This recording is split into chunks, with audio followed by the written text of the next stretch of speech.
Bueno, pues para retomar y recordar dónde nos habíamos quedado y entrar en la escena en la que se está describiendo de Jesús con sus discípulos, tenemos que recordar que era la Pascua, ¿cierto? Y Jesús está en la cena con los 12, aunque aquí precisamente al inicio ya se comenta que Judas sale, pero en esa cena, antes de la predicción a Judas de que lo traicionaría, ¿qué fue lo que ocurrió? ¿Qué fue lo que había hecho Jesús anteriormente? Lavarle los pies a sus discípulos, ¿verdad? A los 12, incluyendo a Judas. Entonces, Jesús le había lavado los pies a los 12 discípulos y posteriormente, en el momento en el que están cenando con sus discípulos, anuncia la traición de Judas. Y ahí hace 15 días nos predicaba nuestro hermano Paco acerca de ese pasaje y nos hacía esta pregunta, ¿no? ¿Y tú también eres como Judas? ¿Se acuerdan? Y el día de hoy yo quiero preguntar, ¿y tú también eres como Pedro? Y que tengamos presente esta pregunta, porque el Evangelio nos está llevando a expresarnos quién es Judas, a expresarnos quién es Pedro, obviamente a presentarnos quién es Jesús delante de ellos. Y a la vez podríamos preguntarnos, ¿qué tanto soy como Jesús o qué tanto no lo soy? Pero también respecto a estos personajes, estos discípulos, ¿qué tanto yo soy como Judas y qué tanto yo soy como Pedro? Y en estos 7 versículos es un diálogo o una expresión de lo que Jesús le dice a sus discípulos, pero es Pedro el que responde. Al menos en esta porción es el único discípulo que responde lo que vemos aquí en el texto de Juan. Entonces podemos aprender y quiero que mantengas conmigo esta pregunta constantemente.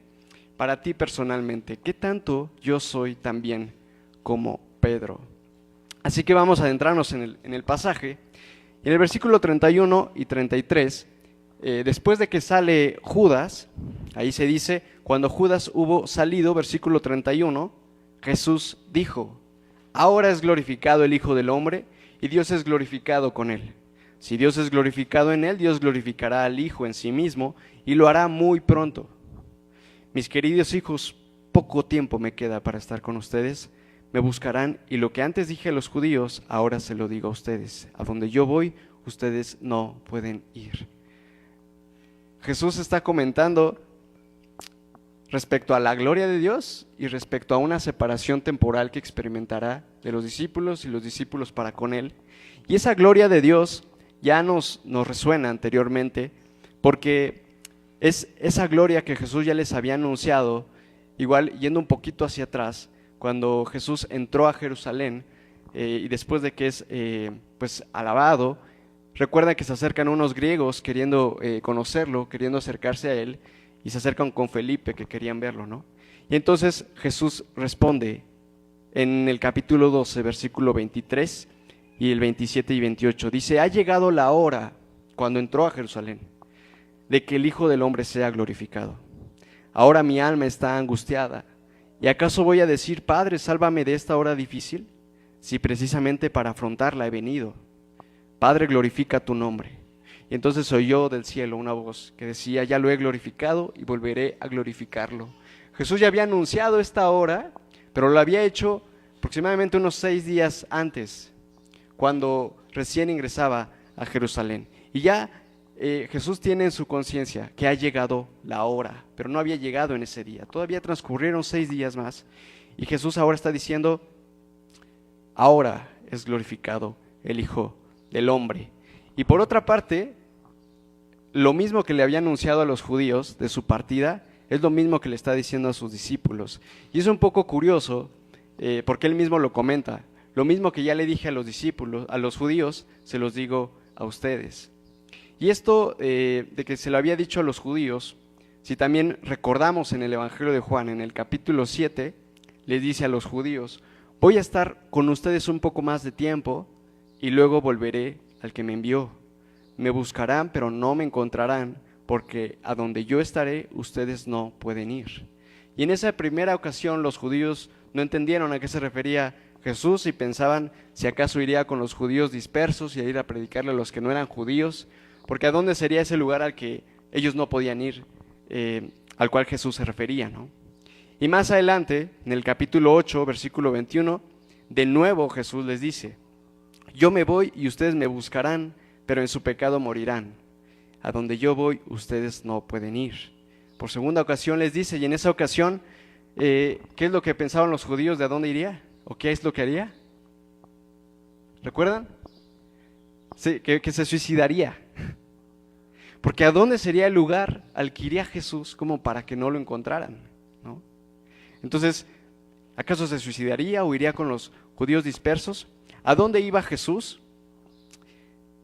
En el capítulo 13, el versículo 1, ya el evangelista Juan nos está señalando esto, ¿no? Se acercaba la fiesta de la Pascua y Jesús sabía que le había llegado la hora de abandonar este mundo para volver al Padre. Y habiendo amado a los suyos que estaban en el mundo, los amó hasta el fin. Sabía Jesús que el Padre había puesto todas las cosas bajo su dominio y que había salido de Dios y a Él volvía. Entonces Jesús tiene claro, voy a regresar con mi Padre. De Él he salido y ahora voy a Él. Pero ese voy a Él no es nada más al morir, sino que abarca todo el proceso de la muerte, la resurrección y la ascensión. No era que solamente por morir regresaría al Padre, ¿no? Sino que todavía resucitaría y anunciaría que no ha subido al Padre, sino que después de la ascensión regresaría al Padre. Entonces la hora de la glorificación y la hora de su partida abarca todo este periodo en el que desde que entra a Jerusalén él ya percibe que se acerca su muerte, que él tiene la angustia y que ha de morir, pero que también ha de resucitar y ascender. Pero está de por medio la angustia de la muerte. No se puede adelantar a la resurrección si primero no muere y si primero no enfrenta toda la angustia y el proceso de lo que es la muerte para Jesús. Así que tengamos en cuenta que Jesús mismo lo ha expresado. Mi alma está angustiada, porque aunque sé que llegaré al Padre, tengo que pasar por la copa que he de beber, que es la muerte. Y ahora mi alma está angustiada, ¿no? Y en medio de esa angustia es impresionante lo que Jesús dice en el versículo 34 y 35, y que es el comentario que, si recordamos, está fundamentado en la perspectiva y el corazón de Jesús en ese instante para con sus discípulos, que le había lavado los pies, porque les dice, lean conmigo el 34 y 35, este nuevo mandamiento les doy, que se amen los unos a los otros, así como yo los he amado, también ustedes deben amarse los unos a los otros. De este modo todos sabrán que son mis discípulos si se aman los unos a los otros. ¿Qué diría una persona a sus seres queridos y más cercanos antes de morir? Sabiendo que esa misma noche empezaría el proceso de su muerte. Ustedes mismos, ¿qué pensarían decirle a aquellas personas que están a su alrededor antes de morir? Y lo veíamos en el acto mismo de ponerse a lavarle los pies a sus discípulos, horas antes de su muerte. Expresa el corazón de Jesús del anhelo como pastor, de hasta el último minuto discipularlos y dejarles bien claro lo fundamental es que aprendan a amarse y que esto les quede bien, bien, bien profundo en su corazón en este instante, a pesar de que yo estoy pronto a morir. Y debemos verlo en relación con eso, en que Jesús le había lavado los pies a sus discípulos y de la escena misma. Entonces, para leer estos versículos del 34 y 35, debemos leerlos o considerarlos en la secuencia de que es la misma noche. Nosotros nos ha llevado ya 3 semanas, ¿no? Ver la cena que ha tenido Jesús con sus discípulos, pero eso fue en cuestión de unas horas, unos minutos, y previamente le había lavado los pies a sus discípulos, después comió con ellos, anunció la traición de Judas, Judas salió, y entonces Jesús ahora les está diciendo, voy a partir, me voy a ir, pero quiero que les quede bien claro lo que acabo de hacer. Yo les he lavado los pies, y así también ustedes deben lavarse los pies unos a los otros. Este mandamiento les doy, ámense los unos a los otros. Les he puesto el ejemplo, ¿no? Dice Jesús, para que hagan lo mismo que yo he hecho con ustedes. Y debemos tener presente que este es nuestro Maestro, que este es Jesús, que en las últimas circunstancias, aún en su corazón de pastor, está discipulando a sus discípulos, amándolos hasta el fin, porque amar verdadera y sabiamente es enseñar a otros a que amen como Dios. y así lo hizo Jesús. Y añade una descripción de la relevancia y el impacto que tiene para otros poner en práctica esto que les ha mandado. De este modo sabrán que son mis discípulos, si se aman los unos a los otros. Como enfatizando y llamando la atención a que si tú te conmueves y experimentas el amor de Dios y de alguna manera ves a aquel que no lo conoce o aquel que no sigue a Jesús y quisieras que lo conociera y quisieras que experimentara ese amor de Dios, lo más importante que puedes hacer es amar y amar a los discípulos para que el que no es discípulo lo vea y entonces, como veíamos en esa ocasión, le genere esa curiosidad, esa tensión de cómo es que es posible que ellos se amen de tal manera. Yo puedo participar en ese amor, yo puedo experimentar ese amor.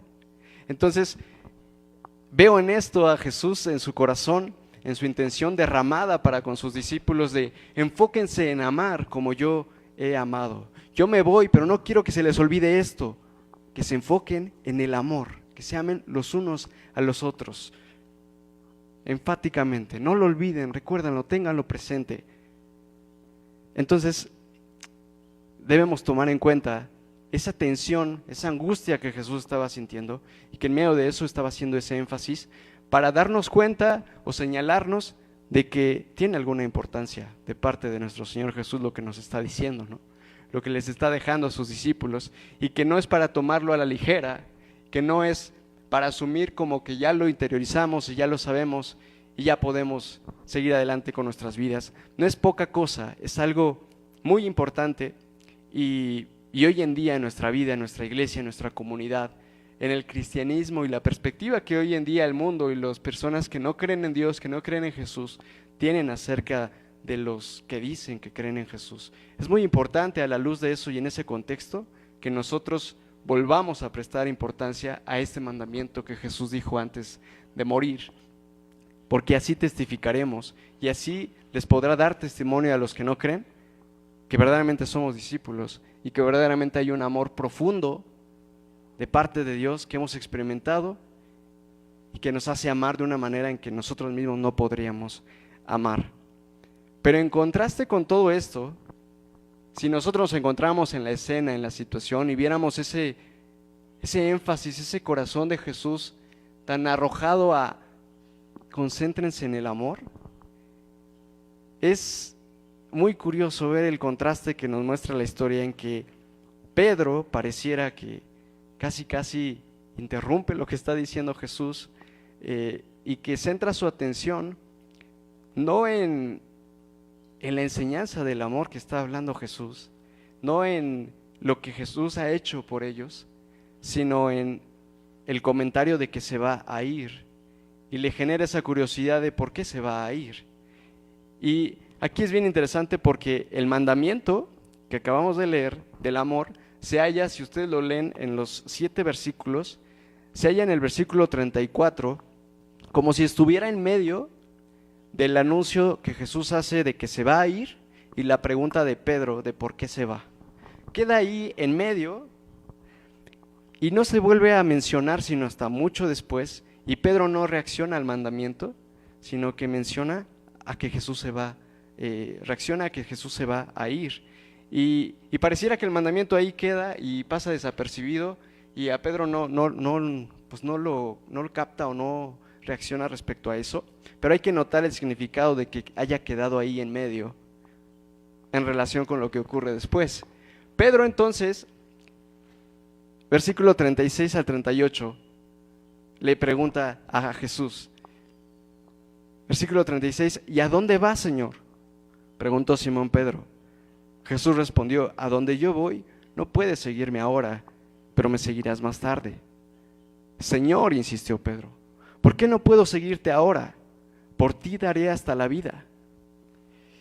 Y esta escena es interesante verla desde la perspectiva del Evangelio de Juan, pero también ver en general la Santa Cena, más bien la última cena de Jesús con sus discípulos, en los demás evangelios. Y este pasaje se encuentra en los 4 evangelios con datos muy interesantes y muy reveladores respecto a cómo fue este diálogo de Jesús con Pedro. Y quisiera comentarlos para que tengamos una perspectiva más amplia de esa conversación que tiene Jesús y Pedro. En Mateo 26 es donde se encuentra este fragmento, el versículo 33 al 35. Pedro declara, aunque todos te abandonen, yo jamás lo haré. Y luego Jesús le anuncia la negación de Pedro. Y Pedro responde, aunque tenga que morir contigo, insistió Pedro, jamás te negaré. Y aquí escuchen lo que dice Mateo respecto a eso. Y los demás discípulos dijeron lo mismo. Marcos 14, 29 a 31 es muy similar a Mateo. Es muy similar. Dice, aunque todos te abandonen, yo no, declaró Pedro. Jesús le anuncia la negación. Aunque tenga que morir contigo, insistió Pedro con vehemencia, jamás te negaré. Y los demás discípulos dijeron lo mismo. Y Lucas, en el capítulo 22, versículo 33, omite esa segunda insistencia de Pedro cuando Jesús le da la predicción. Y aquí en el Evangelio de Juan también vemos que solamente Pedro lo dice una vez, que no le replica a Jesús. En Lucas dice, Señor, respondió Pedro, estoy dispuesto a ir contigo tanto a la cárcel como a la muerte. Entonces la atención de Pedro es, ¿cómo que no te voy a poder seguir? Escuché lo del amor, pero ¿cómo que te vas? Y Pedro en realidad en este capítulo 13 tiene una participación muy particular porque pues ha aparecido en todo el capítulo 13 de una manera muy específica, porque hasta parece que Juan, como el autor del Evangelio, parece que a partir de aquí se ha dedicado como a expresar el carácter de Pedro en varias situaciones. Lo hemos visto primero en que Pedro, cuando Jesús está lavando los pies a sus discípulos, es el que se niega y le dice, Jesús, ¿cómo me vas a lavar los pies? Y luego Jesús le explica que tiene que lavárselo y luego quiere que lo lave todo, ¿no? Luego Pedro es el que intenta averiguar quién es el traidor que va a entregar a Jesús, ¿no? Y le dice a Juan, pregúntale quién es el que lo va a traicionar, ¿no? Y ahora Pedro es el que interrumpe a Jesús en lo que está diciendo y le dice, ¿cómo que te vas, Señor? Yo soy capaz de seguirte, ¿cómo que te vas ahora y me dices que te vas, ¿no? Entonces, hay un énfasis, hay un enfoque en Pedro y tenemos que pensar qué es lo que nos expresa acerca de Pedro. Y por una parte, en la actitud y la mentalidad de Pedro, debemos entender que tiene sentido lo que está preguntando Pedro, de que Jesús está diciendo que se va a ir, porque Jesús hasta ahora lo ha dicho de una manera un tanto implícita, no lo ha dejado claro de qué significa eso de que se va a ir. Los judíos lo estaban confundiendo y Pedro mismo tiene la duda. Y todavía después los discípulos se seguirán preguntando en el capítulo 16, ¿a qué se refiere con eso de que dentro de poco ya no me verán y un poco después volverán a verme? Jesús no les ha explicado claramente a qué se refiere. Y Pedro había dejado todo hasta este momento en compromiso y amor genuino a Jesús. Lo había expresado, por ejemplo, recuerdan en la historia del joven rico que se encuentra en otro evangelio, no en este evangelio de Juan, pero cuando ve que este joven rico no siguió a Jesús y no se quiso despojar de sus bienes, Pedro dice, mira, nosotros lo hemos dejado todo por seguirte. Y no era una mentira, realmente había dejado todo y hasta ese momento seguía con él. Lo que también nos enseña que Pedro no se había vuelto atrás como otros discípulos sí se habían vuelto atrás. Cuando Jesús habla de que es el pan que ha descendido del cielo, recuerdan que se hace el comentario de que a partir de ese momento muchos ya no siguieron a Jesús por las fuertes palabras que eso representaba para la tradición judía y se fueron, ya no siguieron a Jesús. Y Jesús les pregunta, ¿no? ¿También quieren marcharse? Y Jesús responde, ¿no? ¿Cómo? ¿A quién iremos, no? Solo tú tienes palabras de vida eterna, ¿no? Creemos y sabemos que tú eres el Santo de Dios.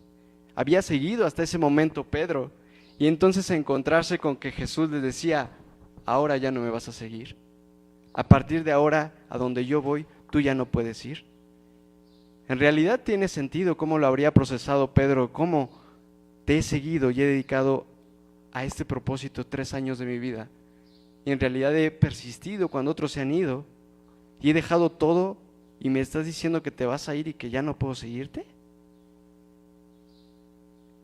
Y en medio de esto, por una parte de que la pregunta de Pedro es genuina, por otro lado, en esa convicción que él tiene y expresa, pues está enseñando o está manifestando la inmadurez espiritual de Pedro, de imaginarse capaz de seguir hasta las últimas circunstancias a Jesús, porque Jesús no le está preguntando si es capaz de seguirlo o si es capaz de ir con él a la muerte. No le está preguntando, se lo está anticipando de que no es capaz. Pero Pedro se cree capaz y casi como corrigiendo a Jesús, como en la situación cuando le dijo, no, Jesús, así no se hacen las cosas, no tienes que lavarme a mí los pies. Acá parece que le está diciendo, Señor, creo que te equivocas respecto a mi capacidad. Creo que quizá no me conoces bien todavía, quizá los demás te creo que sí, pero a mí no me has conocido quizá todavía. Yo en realidad soy capaz de seguirte hasta la muerte. Y le responde con vehemencia todavía cuando le dice, Pedro, no lo vas a hacer. Señor, confía en mí. Yo soy capaz, tú no te preocupes, tú dime a dónde vas y yo voy, ¿no? Esta es como la actitud de Pedro que está teniendo. Y aquí debemos entonces entender lo que nos representa la figura de Pedro. Pedro era discípulo y en cierto modo no un discípulo que se fue a la primera. Había llegado hasta este momento después de alrededor 3 años de seguir a Jesús, pero aún entonces, después de 3 años caminando con Jesús, después de haber visto todas las maravillas, los milagros, las enseñanzas, el ejemplo mismo de tener a Jesús lavándole los pies, Pedro tenía todavía esta autoconfianza y a partir de ella hablaba y se conducía y actuaba, que en realidad demostraba una arrogancia y una soberbia. Y Pedro expresa da la impresión de ser ese tipo de persona que en cada situación tiene algo que decir y algo sabio que decir, que pareciera que casi quiere llamar la atención y ser reconocido y tiene tal convicción en sí mismo que incluso se atreve a corregir a Jesús, ¿no? Como si tuviera una lucidez mayor que Jesús y dirigiera el ministerio y la sabiduría de Jesús, ¿no? Pero todo esto, Jesús como el maestro tiene que mostrarle y extirpar todo ese orgullo que todavía hay en su corazón, a pesar de que ha caminado con Jesús, por medio de hacerle ver lo débil que es, como para hacer aquello de lo que él se cree incapaz de hacer, o de manera contraria, no hacer aquello que él se cree capaz de hacer fácilmente. Todo esto es Pedro. Este es el carácter de Pedro y lo que se expresa de Pedro. ¿Tú también eres como Pedro? A pesar del tiempo que hayas caminado con Jesús. Y no nos confundamos aquí, hermanos, hermanas, por el temperamento de Pedro, porque ¿cuántos sabemos que hay distintos temperamentos y distintas personalidades? Y es cierto que hay algunas personas que son más dispuestas a hablar con facilidad, a expresar sus opiniones, a ser impulsivos, y hay otras personas que son muy penosas, muy introvertidas y que hasta les cuesta hablar de sí mismos en una situación de 2 o más personas y no lo expresan. Pero no es tanto respecto al temperamento, de cómo se expresa como persona, porque es cierto que algunos pudieran parecerse más al temperamento de Pedro. Pero aquí la pregunta, ¿tú también eres como Pedro más que el temperamento? Es al corazón como discípulo que se cree capaz en sí mismo de seguir y ser fiel a Jesús. Piensa en lo profundo de tu ser, aunque no lo comuniques o lo expreses delante de la iglesia o delante de los demás, en lo íntimo de tu ser, cuánto en tu corazón sigue siendo autosuficiente y capaz de hacer o no hacer ciertas cosas por Cristo. Y en tu diálogo con Dios se expresa de esta manera, ¿no? En la intimidad de tu corazón. Yo soy capaz, Señor, todavía de hacer estas cosas. O soy incapaz de hacer eso, ¿cómo crees? ¿Cuántas veces como cristianos, como discípulos, caminando cierto tiempo con Jesús, seguimos teniendo esta actitud? Y podemos no decirlo, o quizás sí lo hemos dicho, ¿no? Y ni siquiera nos han preguntado, pero nosotros tenemos el deseo de expresar de todo aquello de lo que nos creemos capaces. ¿Qué cosas y cuántas veces hemos expresado de esta manera la misma actitud y condición espiritual de Pedro. Yo negar o omitir por vergüenza o temor que soy cristiano frente a alguien que me pregunte, para nada. Yo fácilmente confieso que soy cristiano ante cualquier circunstancia. O pensar, no, yo nunca volveré a cometer los pecados, ni voy a ser capaz de regresar a la vida pasada de la cual me sacó Jesús. Ni que fuera como la Biblia dice, ¿no? Como el cerdo que una vez limpio vuelve a ensuciarse, al lodo, a revolcarse, ¿no? Yo ya no soy capaz de eso. Perdonar y amar a mis enemigos, está escrito, obvio que yo soy capaz de hacerlo a la primera. Ya tengo la madurez espiritual como para que si me ofenden, yo perdono rápido. Y si me ofenden 70 veces 7, también. Las 70 veces 7 a la primera. Yo nunca voy a guardar rencor, ¿no? ¿Qué otras cosas podemos pensar o preguntar? Yo ser capaz de serle fiel a mi esposa, a mi esposo, yo ni en lo más mínimo. Otros quizá lo hagan o sean capaces, pero yo nunca. ¿Cómo crees? Impensable, ¿no? Los que están solteros, ¿qué pensarían? Yo capaz de andar en inmoralidades y andar en la tentación y caer, si soy nueva criatura, soy incapaz de caer, ¿no? Y así, muchísimas cosas, ¿no? Que en los que nos creemos firmes estando en Cristo y estamos confiados y lo decimos incluso a nuestro Dios, ¿no? Yo soy capaz, o yo soy incapaz de llegar a hacer algo así. ¿De qué cosas te has sentido o te sientes capaz todavía de hacer o de no hacer por Jesús? Y quizá ya lo has experimentado y todo este proceso de Pedro, porque sabemos qué pasa con Pedro, ¿no? Sabemos quién tuvo razón, si Jesús o Pedro, ¿no? Pedro lo niega y más adelante lo veremos. Y quizá en nuestra vida ya nos ha pasado algo así, en donde sí nos creíamos capaces y vimos esa realidad ante nuestros propios ojos. Fui capaz de hacer algo de lo que pensé que no. Y es lo que responde Jesús a Pedro en la predicción. Y para que prestemos atención, ¿qué es lo que nos responde Jesús cuando tomamos esa actitud y esa postura, ¿no? Porque ¿acaso vemos aquí a Jesús que asiente lo que dice Pedro y le dice, Pedro, wow, me sorprendes, había dudado de ti, pero ahora que lo dices te creo y creo que eres capaz? Le dice, versículo 38, ¿tú darás la vida por mí? Te aseguro que antes de que cante el gallo me negarás 3 veces. Es una pregunta muy particular de Jesús, ¿no? ¿Tú, Pedro? ¿En serio? ¿Darás la vida por mí? ¿Tú te crees en realidad tan capaz, tan maduro espiritualmente y tan excelente cristiano? Pues pronto te darás cuenta de la ilusión en la que vives y la falsa percepción que todavía, después de caminar todo este tiempo conmigo, tienes todavía de ti. Es duro, ¿no? Pero asimilemos, y es muy duro y puede parecer hasta cruel, pero asimilemos que todo esto Jesús lo dice por medio del amor que le tiene a Pedro, y a pesar de cómo es Pedro y de su inmadurez espiritual, porque Dios ama a sus discípulos hasta el fin, y si les advierte de lo que son capaces es por el amor que les tiene, y con la esperanza de que aun si fracasan y se dan cuenta de que son capaces de hacer algo que no pensaban, aún después de eso Jesús los discipula, los busca y los levanta para que después de aprendida la lección los fortalezca, como a Pedro.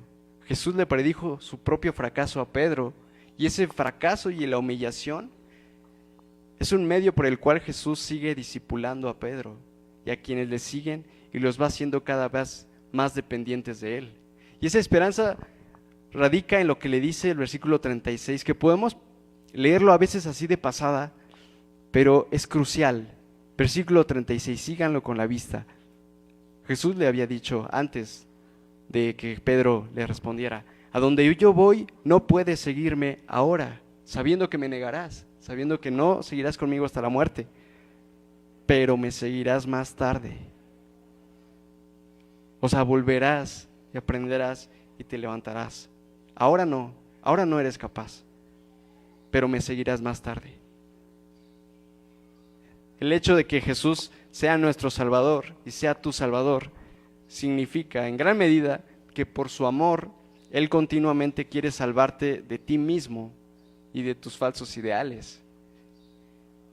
Siempre guiándonos, siempre llamándonos a su palabra, a su doctrina, a lo que es la verdad y no a nuestros falsos ideales de lo que nosotros pensamos de nosotros mismos. E incluso si somos necios y orgullosos y no escuchamos a Jesús, Jesús sigue queriendo salvarnos, permitiendo nuestro fracaso, nuestra humillación, y luego de eso buscarnos para reconciliarnos con Él, y que habiendo aprendido esa lección nos reconforte para llamarnos a mayor dependencia de Él, para mayor humildad y caminar con una mayor percepción más clara, más nítida de nosotros mismos. Así que, familia, creo que por medio del pasaje de Pedro podemos examinarnos a nosotros mismos.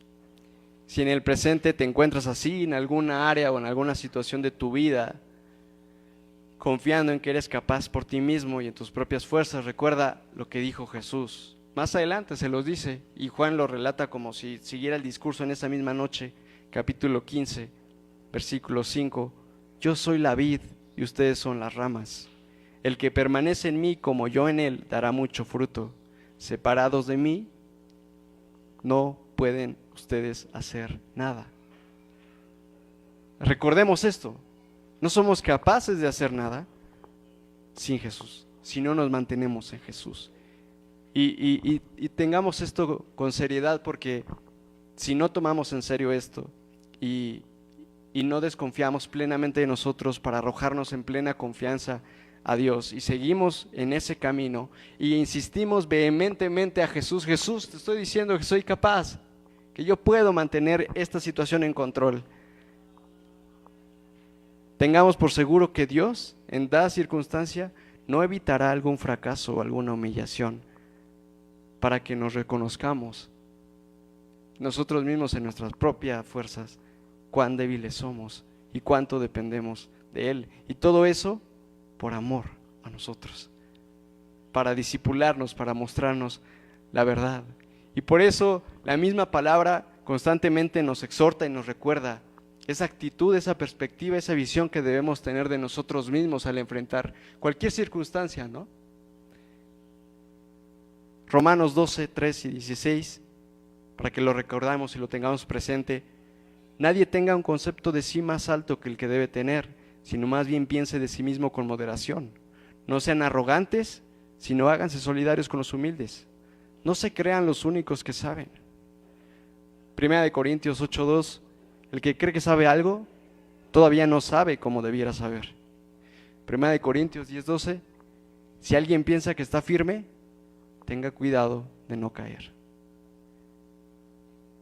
Y hay un pasaje que en particular me confrontó mucho en relación a esta enseñanza, porque es Jesús en el libro de Apocalipsis, capítulo 3, versículo 17 al 19, y tengamos en cuenta que este mensaje no es para incrédulos, no es para personas que no creen en Dios, que no siguen a Jesús, es para la iglesia de la Odisea.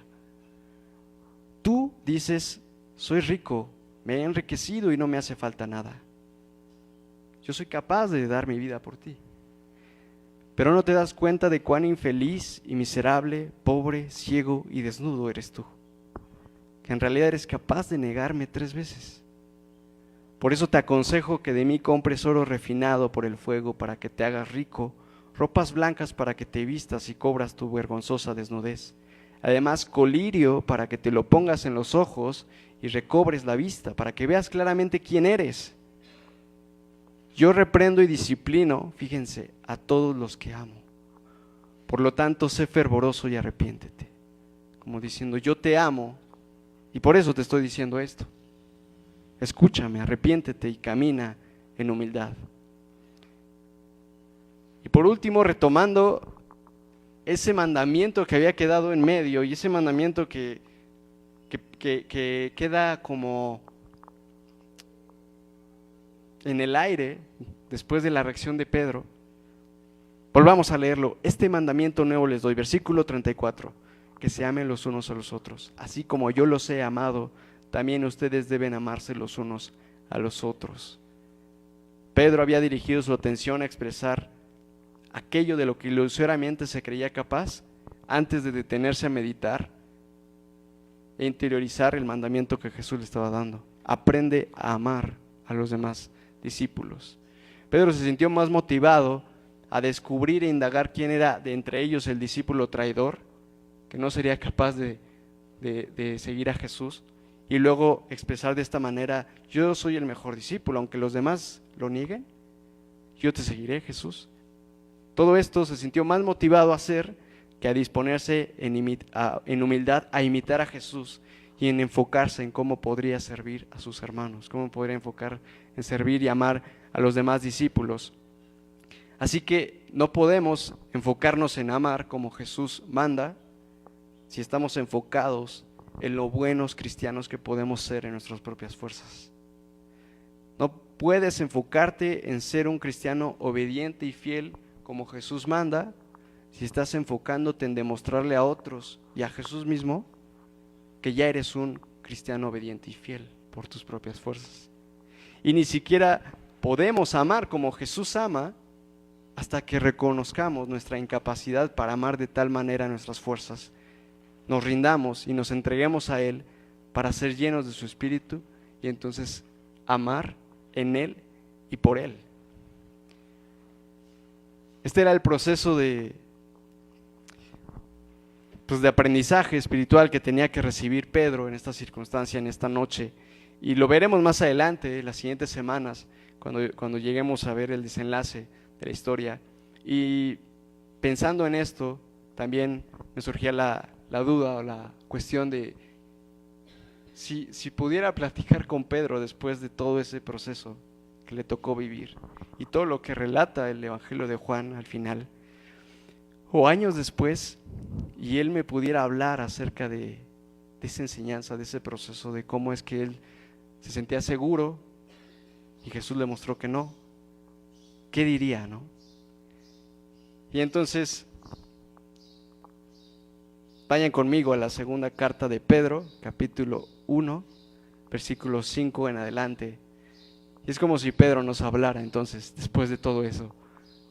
Un Pedro, muchos años después, transformado, con una madurez diferente a la que estamos leyendo en estos evangelios. Segunda de Pedro, capítulo 1, versículo 5 en adelante. Fíjense, es Pedro el que está dando los consejos, las exhortaciones. Esfuércense por añadir a su fe virtud, a su virtud conocimiento, al conocimiento dominio propio, al dominio propio constancia, a la constancia devoción a Dios, a la devoción a Dios afecto fraternal, y al afecto fraternal, ¿qué cosa? Esfuércense, enfóquense en vivir en el amor, porque estas cualidades, si abundan en ustedes, los harán crecer en el conocimiento de nuestro Señor Jesucristo y evitarán que sean inútiles e improductivos. En cambio, el que no las tiene, y aquí es como si Pedro casi se estuviera recordando, el que no las tiene es tan corto de vista que ni ve, y se olvida de que ha sido purificado de sus antiguos pecados. Y recuerdan que Jesús le había lavado los pies a Pedro unos momentos antes y le había dicho: estás limpio. Se le olvidó a Pedro. Por lo tanto, hermanos, versículo 10 dice Pedro: esfuércense más todavía por asegurarse del llamado de Dios, que fue quien los eligió. Si hacen estas cosas, no caerán jamás, y se les abrirán de par en par las puertas del reino eterno de nuestro Señor y Salvador Jesucristo. Por eso siempre les recordaré estas cosas, por más que las sepan y estén afianzados en la verdad que ahora tienen. Por más tiempo que hayas caminado con Jesús, les recordaré estas cosas. Es necesario que recuerdas estas cosas, que te esfuerces en el amor, no importa cuánto has caminado con Jesús. Además, versículo 13, considero que tengo la obligación de refrescarles la memoria mientras viva en esta habitación pasajera que es mi cuerpo. Y esto es impactante, de verdad. Porque acá Pedro está diciendo, sé que dentro de poco tendré que abandonarlo, según me lo ha manifestado nuestro Señor Jesucristo. No era ahora la idea de que Pedro en ese momento era capaz de morir por él. Ahora Jesús se lo había manifestado y verdaderamente le había dicho, en poco tiempo has de morir, Pedro. Y él tiene esta convicción. Y concluye diciendo, también me esforzaré con empeño para que aún después de mi partida, ustedes puedan recordar estas cosas en todo tiempo. Y como nosotros hoy en día, en este domingo, en esta mañana, en esta iglesia, estamos recordando todas estas cosas aún después de la partida de Pedro. Y es un milagro y es maravilloso porque podemos aprender de todo lo que le pasó a Pedro, de todo lo que la Escritura y lo que el Evangelio de Juan nos está transmitiendo para nuestra propia enseñanza, para vernos en Pedro, para vernos en Judas y escuchar con atención las exhortaciones que el Señor nos hace para evitar todo eso. Y si no lo evitamos y si no atendemos, ocurrirá todo eso, pero el Señor seguirá amándonos y seguirá discipulándonos para hacernos cada vez más dependientes, porque ese es el propósito, reconocer que totalmente debemos depender de Dios en cada circunstancia, en cada situación. Vamos a orar. Dios y Padre nuestro, te damos gracias por tu amor, con el cual nos has amado a pesar de que nosotros éramos enemigos tuyos y que nos has reconciliado contigo para discipularnos y hacernos tener una comunión contigo y comunión con otros, y que nos discipulas y nos amas hasta el fin. Te damos gracias porque nos instruyes a pesar de nuestro orgullo, a pesar de nuestra autoconfianza, nuestra falsa idea de nosotros mismos, Señor, que muchas veces no vemos. En verdad son puntos ciegos que tenemos de nosotros mismos, pero que el día de hoy nos habla respecto a eso. Y Señor, todo aquello que no alcanzamos a ver de nosotros, Señor, quítalo, muéstranoslos, y si es necesario por medio del fracaso, por medio de la humillación, por medio de todas esas convicciones vanas que tenemos de aquello que somos capaces o aquello que no somos capaces, quítalo y muéstranoslo, Señor. Queremos ser obedientes y ser humildes y reconocer la enseñanza y la instrucción, y en esto queremos obedecer. Pero aún si nos encontramos en una situación en la que no vemos, como Pedro no vio en esta circunstancia, de aquello que era capaz, queremos estar dispuestos a que nos sigas discipulando y no estar en el error, no caer en el engaño, no seguir cultivando y perseverando este engaño de nosotros mismos. No queremos ser como aquellos que se exaltan y dicen que son ricos y que lo tienen todo, y en realidad estamos desnudos y somos miserables. Queremos darte la gloria reconociendo quiénes somos y vivir delante de ti. Examina profundamente nuestro corazón, en lo más profundo de nuestro ser, de manera sincera, Señor, y guíanos en tu verdad. Gracias por tu palabra, en el nombre de Jesús. Amén.